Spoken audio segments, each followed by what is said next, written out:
各位北高联的常委，这次来到广场已经好多天了，政府还没有做出任何正面回应。同学们对下一步行动有什么看法？现在同学们都很疲惫，也很迷茫，一直没有动静，大家都快撑不下去了。是的，再等下去，同学们的热情会燃烧殆尽。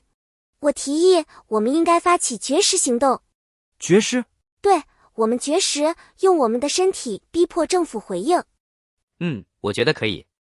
绝食如此激烈的行为，会不会引来政府的镇压？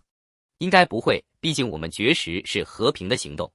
各位，你们有没有关注新闻？苏共总书记戈尔巴乔夫马上要来访问了，我国方面则会由赵总书记主持接待。王丹，你为什么会突然提到这件事？这次苏联领导人来访，正值中苏关系正常化的关键时期。如果这次接待工作做好了，将有利于赵总书记在党内的话语权。赵总书记是党内最重要的改革派领导人，我们在这个时候应该对他多多支持，这才有利于改革事业。现在正是展现我们意志的时候，怎么能去配合他们接待外宾？我们是来抗议的，不是来表演的。我当然明白，但是党内的保守派此刻正盯着看呢。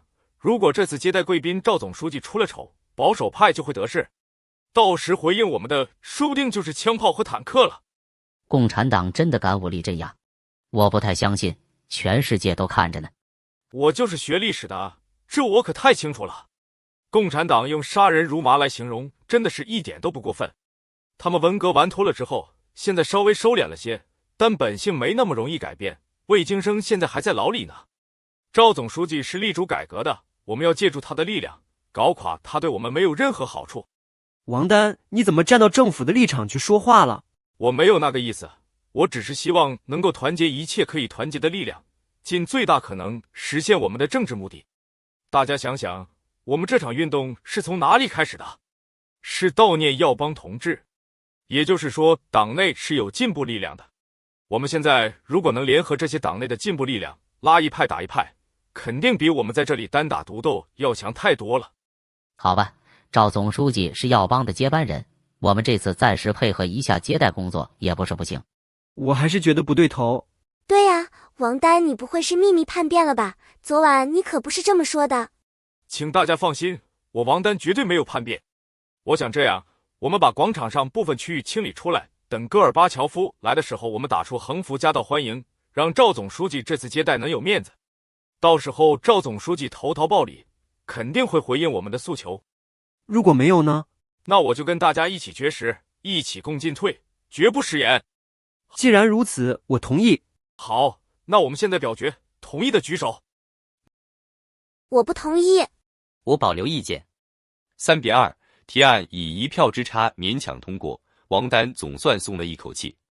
你们想得太天真了，我会继续做好绝食的准备工作。没关系，我相信各位都能以大局为重，服从表决结果。王同学，总算等到你了，坐下说吧。不了，我马上就得走。刚刚我们北高联已经决定配合这次接待戈尔巴乔夫的工作。太好了，你这次又立了大功了。不说这些客套话了，我们商量一下当天的细节吧。好的。两人开始商量起戈尔巴乔夫来访当天的接待安排。好，就这样定了。我代表总书记谢谢你们了。鲍主任，还有一点，我希望你务必转告赵总书记，会见戈尔巴乔夫的时候，有句话千万不能说。什么话？我们的党是由小平同志掌舵。哦，你怎会知道总书记要说什么话？先别管这些，总之一定要转告总书记，千万不要在公开场合，尤其是在媒体面前说出这句话。赵总书记现在是同学们的希望，一定要事事小心。好，我会转告的。谢谢，那就告辞了。王同学今天有点怪怪的。